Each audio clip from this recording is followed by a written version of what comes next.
The sun was beating down hard when I stepped out of my rental and onto the gravel lot behind Aunt Brenda's barn. The air smelled like charcoal, hot dogs, and dust.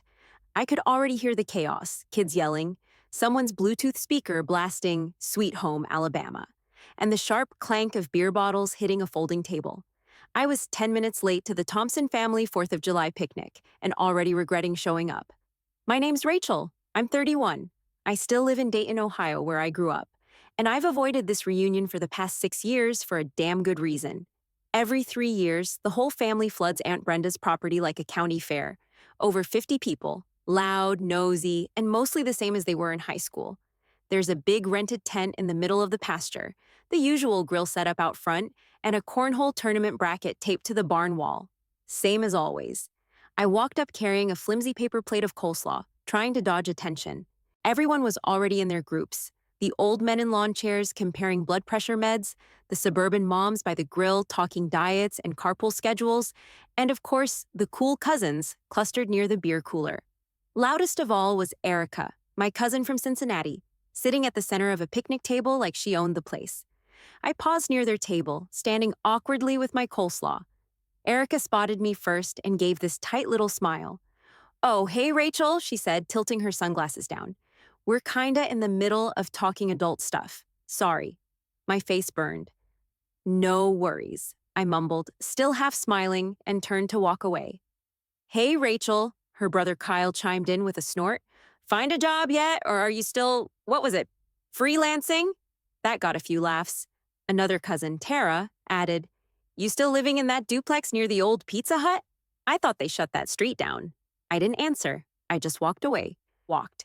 Quick note, before listening, share which city or country you're watching from. The heat suddenly felt heavier, like it was pushing down on my shoulders. I headed toward the backfield, past the tents and the truck bed full of soda coolers, finally stopping near the edge of the property. There was a bale of hay near the fence, mostly in the shade. I sat down on it, plate untouched in my lap, pretending to check something on my phone. But really, I was just trying to breathe. Out here, I could almost forget the noise, the comments, the eyes on me like I didn't measure up. I was back, but not for them. Someone behind me yelled out the score of the football game like it was the Super Bowl. I could hear the clang of the grill lids slamming shut, more lawn chairs scraping across the grass, the usual bragging about promotions and mortgages bouncing around the tent. Same script, different year. I stayed where I was, perched on that bale of hay, phone in my hand, pretending not to hear them.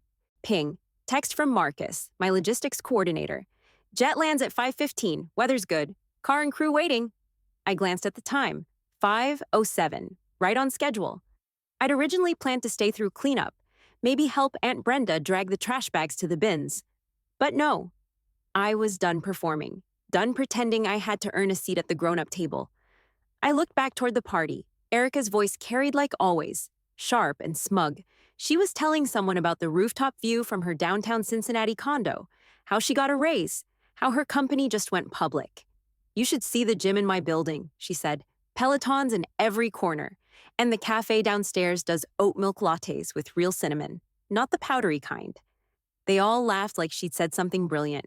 What none of them knew, what not one of them even considered, was that I was the reason her condo building even existed. My development firm broke ground on that land 3 years ago. I bought the airport it was sitting next to just for the tax offset. Her precious coffee shop pays me rent. Hell, I even approved the materials budget for her shower tiles. That gym? My design team. Those Pelotons? Bulk order. She bragged like she had built the damn place herself. I stood up and dusted off my jeans, still holding my plate. My appetite was long gone, but I held onto it out of habit, like I needed a reason to be standing alone. The air got quiet. Too quiet. A low rumble rolled across the field. At first, I thought maybe it was thunder. There'd been storms earlier in the week, but then I saw a few heads tilt up, shielding their eyes. Another cousin pointed. "Whoa, what is that?" That was my jet. Sleek, silver, and low. It glided across the sky, banking gently toward the private airstrip less than a mile behind Aunt Brenda's pasture, the same airstrip I quietly bought out 2 years ago. Most of them didn't even know it existed. The noise grew louder, engine deep and smooth. Not like the crop dusters or the old prop planes people were used to seeing around here. My jet dipped low, just enough for a good look, then climbed again, starting its landing sequence behind the tree line. Voices were rising now. Real curiosity. People standing up, pointing phones, calling out guesses. Was that a celebrity plane? Maybe a NASCAR guy? Looks like one of those tech CEO jets. No one said a word to me. Not one person even glanced in my direction. And why would they? As far as they knew, I was the quiet cousin, still figuring things out, still living at home, still looking for a job. They'd locked me into that box years ago and never once checked if I'd outgrown it. I walked slowly back toward the edge of the tent, not saying a word. I didn't need to. The pieces were already moving. Something was shifting. Aunt Brenda squinted toward the trees and said, "That plane looked expensive." I just sipped the bottle of water I'd grabbed earlier and watched the dust clouds start to rise near the far fence line. This was the moment everything tilted. They just didn't know it yet. Dust started swirling near the edge of the field. People were already on their feet, squinting toward the trees where the plane had vanished, murmuring guesses, snapping blurry phone pics like they might catch something famous landing behind the cornfields. Then, from the main road, a sleek silver town car rolled in like it didn't give a damn about the gravel or the noise or the stunned silence that swept across the yard. Tinted windows, black wheels, smooth as hell. It crawled right up to the edge of the picnic tables and stopped without a sound. That shut everybody up. The driver's side door opened. Out stepped my driver. Dark navy suit, matching cap, clipboard tucked under his arm. He looked like he belonged at a Manhattan hotel, not a family barbecue in rural Ohio.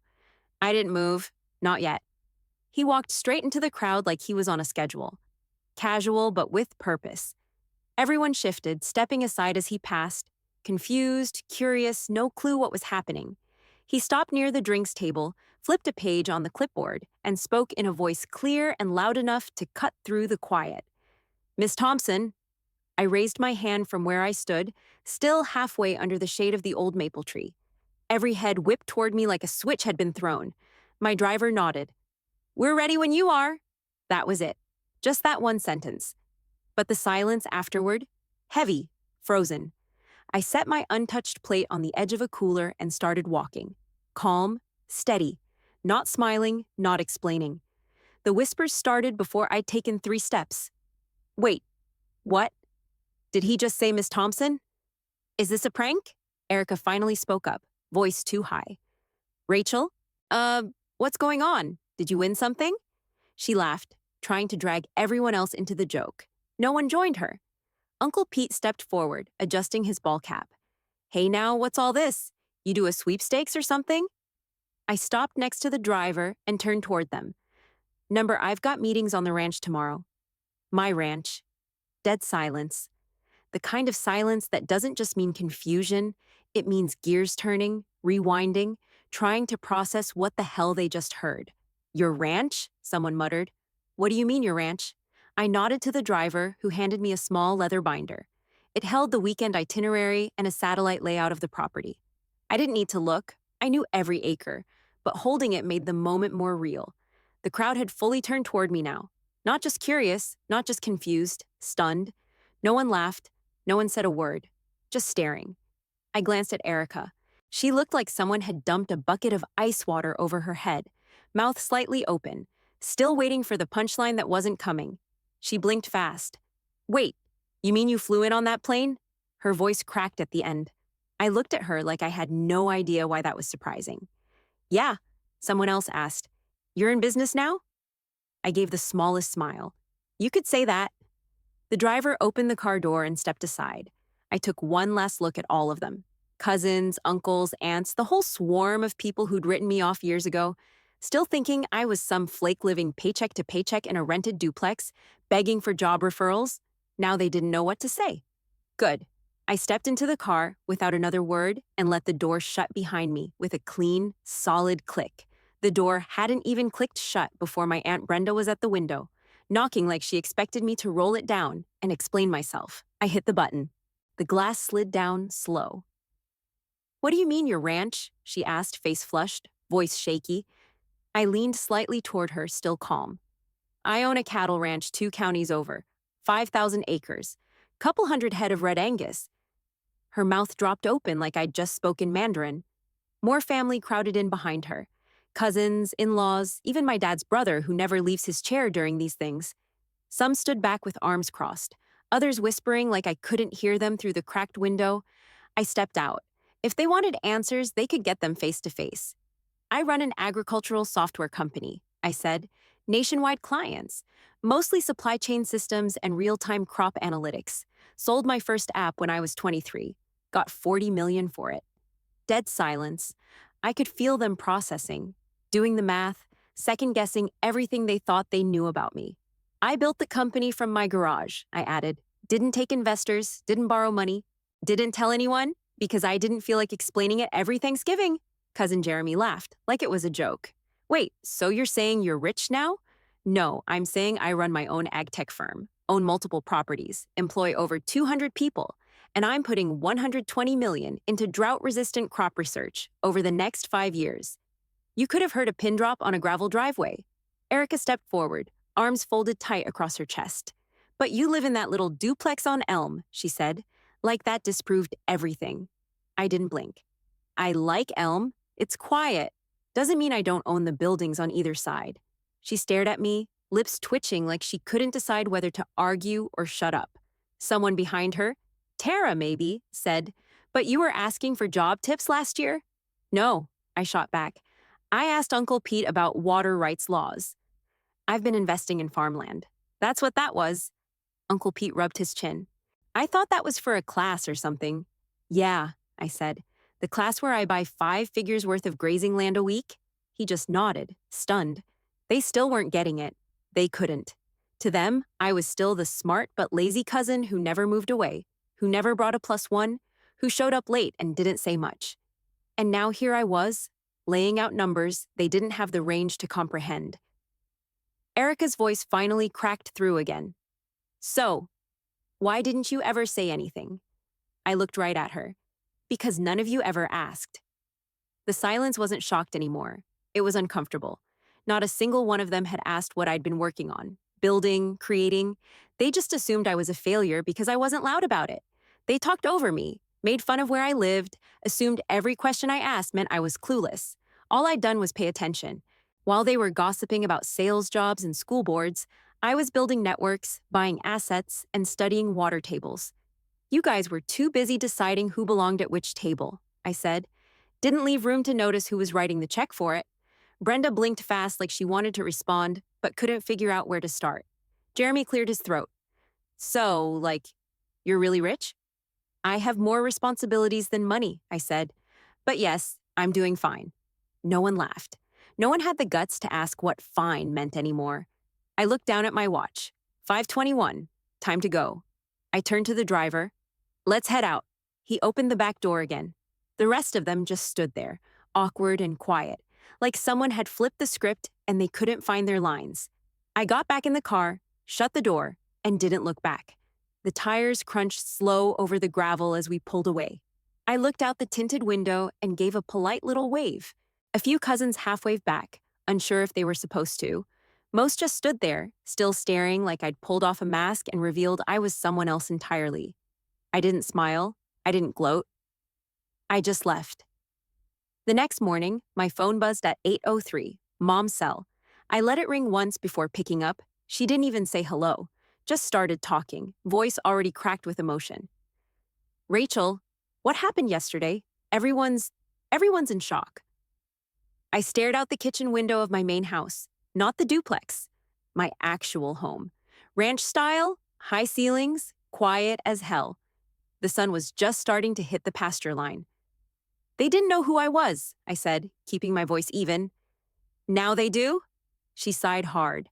"Your Aunt Brenda called me last night in tears. She said the whole family's, I don't know, confused, hurt. You blindsided them?" I leaned on the counter.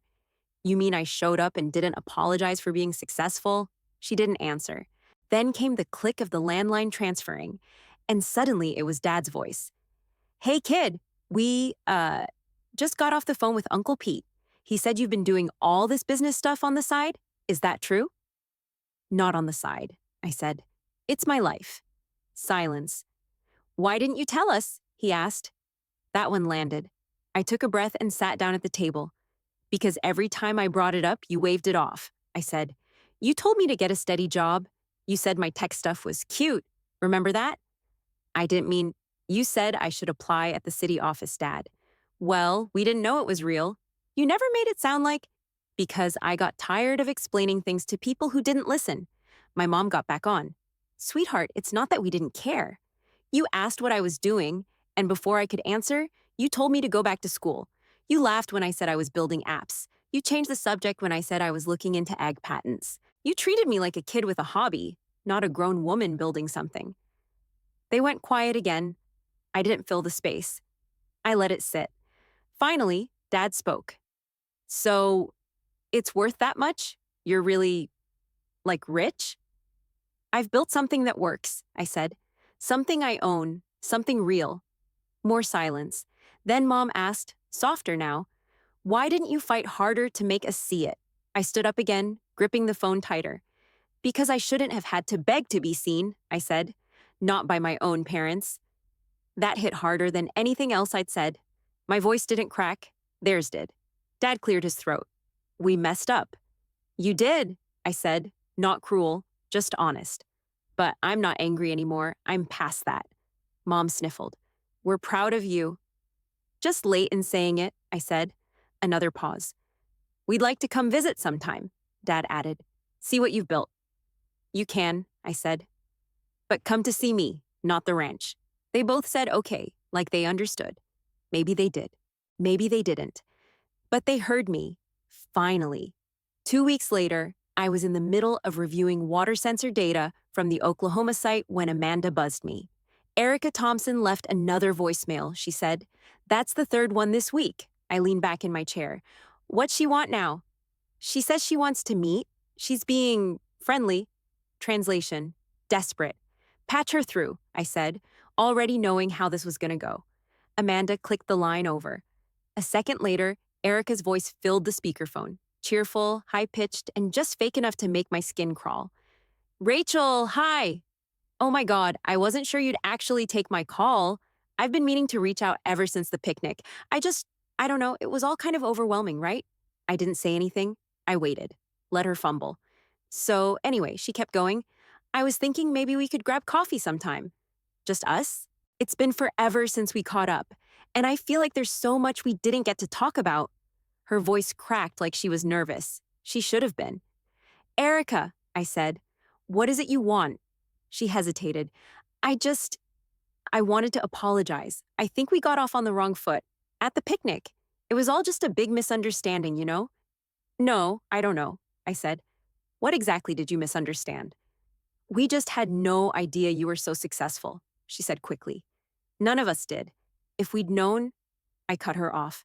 So if I was still broke, you wouldn't care? No, that's not what I meant. It's exactly what you meant, I said, leaning forward. You judged me based on what you thought I didn't have. You laughed at me. You shut me out of your little cousin clique like it was high school all over again, and now you're calling me all bright and bubbly because you found out I'm rich. There was a pause on the line, then a soft exhale. That's not fair, she said. It wasn't like that. I didn't yell. I didn't even raise my voice. You told me I couldn't sit with you because I wasn't talking adult stuff. Meanwhile, I was closing land deals bigger than your mortgage. You dismissed me because I didn't flash it in your face. She went quiet again. And now, I continued, you want to grab coffee like nothing happened. Because now I'm worth your time. I could hear the shift in her tone before she spoke again. Defensive, but still trying to sound sweet. I just thought we could move past it, she said. We're family. I stood up, walked to the window, looked out across the ranch. The cattle were just starting to move toward the shade, kicking up little clouds of dust as they crossed the ridge. I'm not interested in that kind of family connection, I said flatly. You're serious? I'm serious. She didn't know what to say. There was a pause, then a tiny laugh like she thought maybe I was joking. I wasn't.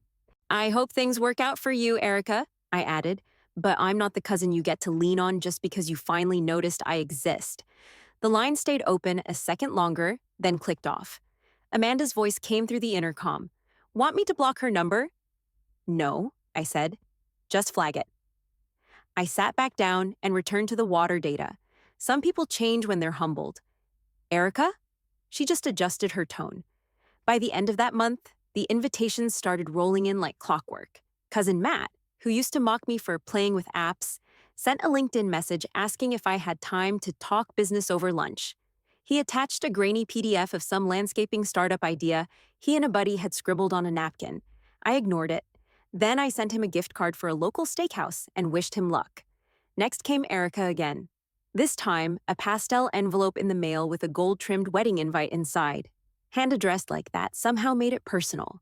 I sent a gift, clean, expensive, neutral. A German espresso machine she'd never use but would show off on her countertop. I declined the RSVP with a polite note and didn't bother explaining. The pattern kept going. A text here, an email there, all sugary on the outside, hollow underneath. Nobody actually wanted to know me. They just wanted in. A few weeks later, I was at a networking mixer in Columbus, chatting with an investor I'd met at a water summit in Austin. We were talking property taxes when a guy standing nearby mentioned, "Man, I feel bad for the tenants in that Overlook Heights building. Rents just shot up 20% this quarter. People are pissed." My drink paused halfway to my mouth. Overlook Heights. That was Erica's building. I smiled without meaning to. Not smug, just satisfied. That was one of ours. Acquired quietly last year in a bundled purchase of mixed-use mid-rises across southern Ohio. Her condo had been under rent control for too long. My asset team flagged it as undervalued. The rent hike was overdue. 3 days later, Amanda came in holding her phone out. "You're gonna want to take this one," she said. I raised an eyebrow. "Who?" "Erica, and she's pissed." I hit the speaker. Erica's voice came through loud, sharp, and full of fake outrage. "Rachel, you raised my rent 20%. 20. I just checked my lease renewal and it's insane. What the hell?" I didn't flinch. "It's still under market." "You own the building?" "Yes, my firm does." There was a pause, just long enough for the full weight of it to land. "You can't just do that, that's not fair." "It's business," I said. "The building was underpriced. We're just managing assets responsibly." "But we're family." That one made me laugh, quiet and short. "You didn't care about that when you told me to sit with the kids," I said. She went silent. I let the silence stretch. She didn't break it. "I'm not doing anything personal, Erica," I added. "I'm treating your lease the same way I'd treat anyone's. That's what you wanted, right? For me to be taken seriously?" She exhaled hard into the phone. "You're unbelievable." "No," I said. "I'm consistent." She hung up. Amanda looked at me from across the room. "Want her flag too?" "No," I said again. "Just make a note. She's learning." I went back to reviewing the year-end projections. Every name that had ever tried to keep me small was now just another tenant, another call, another spreadsheet. If that made me cold, fine. But at least I'd never confused fake connection with real respect.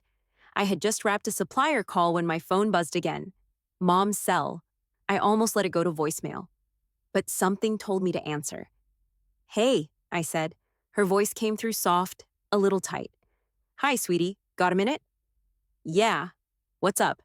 She hesitated, that half-second pause where I knew she was about to deliver something uncomfortable. "They canceled the reunion," she said. I sat back in my chair. "What do you mean canceled?" "I mean they're not doing it next year. Your Aunt Brenda called me this morning. She said nobody wants to host. Everyone's feeling weird." Define weird. There was another pause. Then finally, the real thing came out. "Intimidated," she said. "Everyone feels awkward around you now, like they don't know how to talk to you." I let out a dry laugh. "So they dismissed me when they thought I was a failure. Now they avoid me because I'm not." "I know it's not fair," she said quickly, "but that's what's happening." I stood and walked to the window, same one I'd looked through during the call with Erica. Same stretch of land, same air. "Did it ever occur to any of them that I'm still the same person?" I asked. "They don't know how to act," she said. "They feel small next to you now, like they missed something." "They did miss something," I said. "They missed the part where I was building, growing, trying. They were too busy pretending I wasn't worth their time." She didn't argue, didn't deflect. "We've been talking about it," she said. "Your dad and I, we've never had a real conversation about your work." "Not really." "You never wanted one," I said. "You liked me quiet, manageable, someone you didn't have to brag about." "That's not true." "Isn't it?" She went quiet for a moment, then, "Will you ever come back?" I leaned against the counter, phone pressed tight to my ear. Only if I'm seen for who I am, I said. Not what I own, not the plane, not the buildings, me. Her voice cracked. We're proud of you, Rachel. We really are. We're late in showing it. I closed my eyes. I forgave you a while ago, I said. But that doesn't mean I'll pretend nothing happened. There was a long pause on her end. Not offended, not defensive, just quiet, processing. I understand, she said finally. I hope you do. We'll work on it, she said. If you'll let us, I'll let you try. It wasn't a dramatic moment. No music swelling in the background, no big emotional breakdown. Just real words. Honest ones. The kind we should have had years ago. She stayed on the line while I made tea. We talked about smaller things after that. Weather, a neighbor who got a new truck, her plans to repaint the kitchen. But underneath it all, there was a shift. Not fixed, not whole, but real. And I'd take real over perfect any day. 2 years later, on a Monday morning like any other, Amanda dropped a pale pink envelope on my desk. No return address, she said, but it's got glitter, so could be important. I opened it. The handwriting was large, slanted, and covered half the page in purple pen.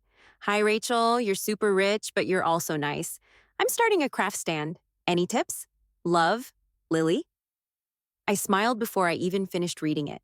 Lily was 10 now, my cousin Jenny's daughter. She'd been just a quiet blur at the reunion, barely old enough to remember who anyone was. Apparently, she remembered me. I wrote back that same day. No assistant, no email, just a plain card and a pen. Hi, Lily. Here are a few tips. Price your stuff so you always make more than you spend. Use signs people can read from far away. Smile, have change ready, and keep track of everything you sell. I included a color photo of my jet, her name printed across the tail, and a quick note beneath it. When you turn 16, you get the window seat. Deal? Amanda dropped it at the post office herself. Said she wanted to make sure it got there. A month later, I got another envelope. This one fatter. Inside was a folded sheet of graph paper, hand-drawn charts in marker, numbers written in pencil, and big red letters at the top. 193 profit. She had even stapled a list of items sold. Painted rocks, homemade magnets, friendship bracelets. Her handwriting was neater this time, like she'd practiced. I sat back in my chair, holding that sheet like it was the most important document in the office. And honestly, that day, it was. I framed it that night, hung it right next to my first business license, the one I got when I was 19 and no one took me seriously, the one they all ignored. Lily didn't ignore me. She didn't ask what I could give her. She didn't fake a connection. She didn't need me to prove anything first. She just saw me, and she asked. Turns out the bond that matters isn't blood, it's respect. Lily got it right. The rest never will.